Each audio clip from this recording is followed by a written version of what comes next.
भगवान श्री रमण महर्षि से भक्त ने पूछा, योग क्या है? भगवान ने बताया, योग उसके लिए अनिवार्य है जो वियोग की अवस्था में है, परंतु वास्तव में केवल एक ही है।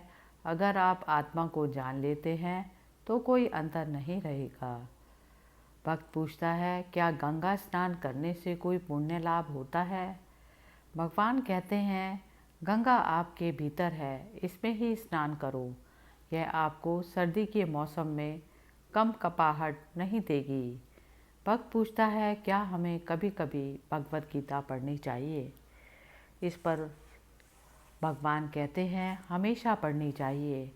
भक्त पूछता है, क्या हम बाइबल भी पढ़ सकते हैं? भगवान ने कहा, बाइबल और गीता एक ही है। भक्त ने पूछा, बाइबल तो सिखाती है कि मनुष्य का जन्म पाप में हुआ। इस पर भगवान कहते हैं, मनुष्य पाप है। गहरी निद्रा में मनुष्य होने का भाव नहीं रहता। शरीर के विचार के साथ ही पाप का विचार आता है। विचार का जन्म ही अपने आप में पाप है। भक्त पूछता है, बाइबल कहती है कि मनुष्य की आत्मा खो सकती है। इस पर भगवान कहते हैं, मैं का विचार अहम है और वही खोता है। सच्चा मैं या अहम सदा बना रहता है। इस पर त्रिमूर्ति के सिद्धांत की व्याख्या की गई। गॉड या फादर ईश्वर के समान है, गॉड सन गुरु के समान है और गॉड होली गोस्ट आत्मा है। ईश्वरो गुरुरात्मेति मूर्ति विभेद विभागिने व्योमवद व्याप्त देहाय दक्षिणामूर्तये नमः का अर्थ है कि ईश्वर अपने भक्त के सामने गुरु के रूप में प्रकट होते हैं और उसे पवित्र आत्मा की स्थिरता के बारे में संकेत करते हैं। इस प्रकार कह सकते हैं कि ईश्वर आत्मा है और ये आत्मा हर स्थान पर व्याप्त है, और जब आत्मज्ञान होगा तो वह ईश्वर को पाने का अनुभव ही होगा।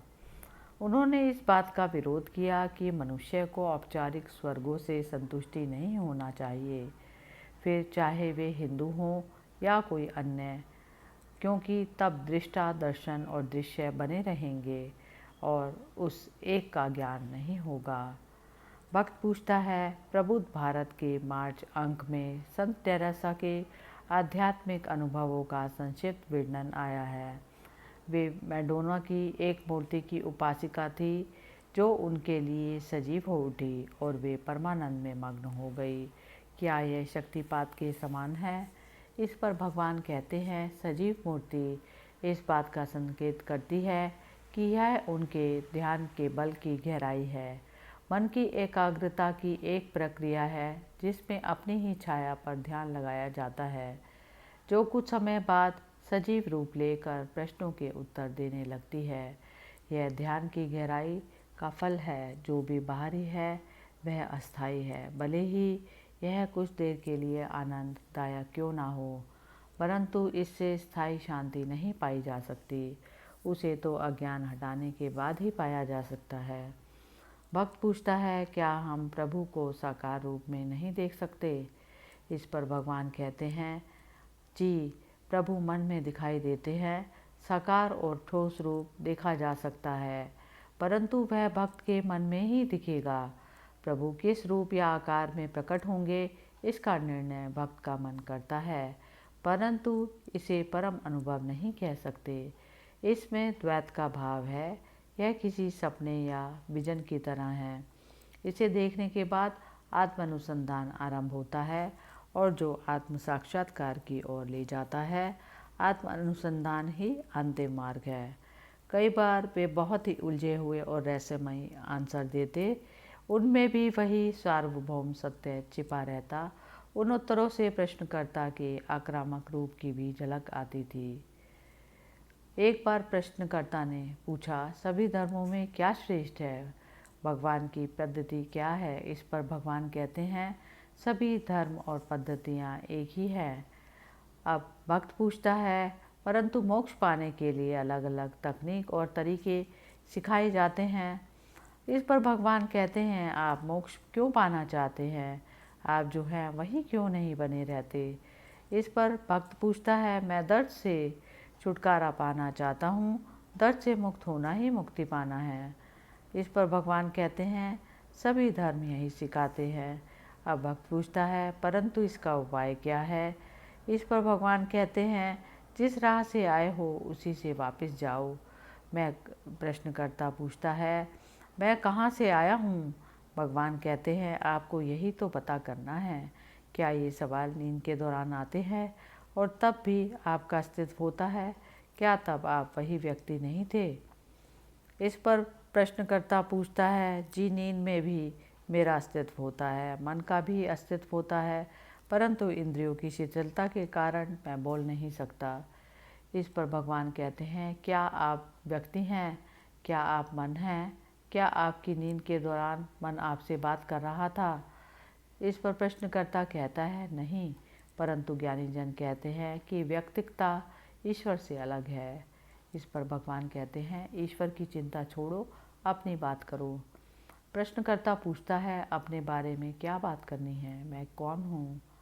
इस पर भगवान कहते हैं बस यही तो आपको पता लगाना है, तब आप सब कुछ जान जाओगे। अगर तब भी नहीं जान सके तो भी पूछने के लिए बहुत समय होगा। प्रश्नकर्ता पूछता है जब मैं जागकर संसार को देखता हूँ और मेरे भीतर कोई बदलाव नहीं आता। भगवान कहते हैं पर आपको नींद के दौरान यह पता नहीं चलता, जबकि दोनों अवस्थाओं में आपका अस्तित्व होता है। अब कौन बदल गया? आपका स्वभाव परिवर्तनशील है या यह अपरिवर्तनीय है? प्रश्नकर्ता कहता है इसका प्रमाण क्या है? भगवान कहते हैं क्या इंसान को अपने होने का प्रमाण चाहिए? केवल अपने प्रति सजग रहो और बाकी सब जान जाओगे। इस पर प्रश्नकर्ता पूछता है तब द्वैत और अद्वैत को मानने वाले आपस में लड़ते क्यों रहते हैं? इस पर भगवान कहते हैं अगर हर कोई अपने काम पर ध्यान देता यानी अपने आत्मज्ञान के बारे में सोचता तो आपस में कोई संघर्ष ना होता। आध्यात्मिक अनुभवों के वर्णन अलग अलग हो सकते हैं क्योंकि कुछ रूपों का वर्णन करने के लिए उन्हें निराकार रूप में प्रकट किया जाता है, परंतु अनिवार्य तौर पर वे एक ही होते हैं। भक्त पूछता है क्या उस परम आत्मा का अनुभव सबके लिए एक सा होता है या उसमें कोई अंतर होता है? भगवान कहते हैं उच्चतम अवस्था एक ही होती है और उसका अनुभव भी एक सा ही होता है। भक्त पूछता है परंतु मैंने उस सत्य से जुड़ी व्याख्याओं में थोड़ा अंतर पाया है। भगवान कहते हैं व्याख्या मन से होती है, मन विभिन्न है, इसलिए वे भी विभिन्न हो सकती हैं। भक्त कहता है मेरा कहने का अर्थ है कि संत उन्हें अलग अलग तरह से बताते हैं। इस पर भगवान कहते हैं उनके पास जो साधक आते हैं वे उनकी मानसिक अवस्था के अनुसार ही वर्णन करते हैं, इसी वजह से यह अंतर दिखाई पड़ता है। भक्त पूछता है एक व्यक्ति ईसाई धर्म, दूसरा इस्लाम, तीसरा बौद्ध धर्म की बात करता है, क्या यह सब उनके पालन पोषण का प्रभाव है? इस पर भगवान कहते हैं उनकी परवरिश चाहे जो भी हो, उनका अनुभव एक ही है, केवल परिस्थितियों की वजह से प्रकट करने का साधन अलग है। इसी वजह से एक ही धर्म में अलग अलग पंथ भी पाए जाते हैं। भक्त पूछता है विभिन्न गुरुओं ने अलग अलग पंथों की स्थापना करके विभिन्न सत्य प्रतिपादित किए हैं, यह देखकर लोग भ्रमित हो जाते हैं, ऐसा क्यों? इस पर भगवान कहते हैं वे सब अलग अलग दृष्टिकोणों से एक ही सत्य की शिक्षा देते हैं। विभिन्न प्रकार से बने विभिन्न मांगों वाले मन के लिए ऐसा करना जरूरी था, परंतु वे सब एक ही सत्य को प्रकट करते हैं।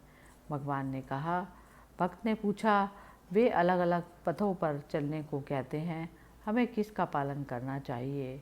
इस पर भगवान कहते हैं आप पथ की बात ऐसे कर रहे हैं जैसे आप कहीं और हैं, आत्मा कहीं और है और आपको उस पथ पर जाकर उसे प्राप्त करना है, जबकि आत्मा अभी और यहीं है और आपके सम्मुख उपस्थित है।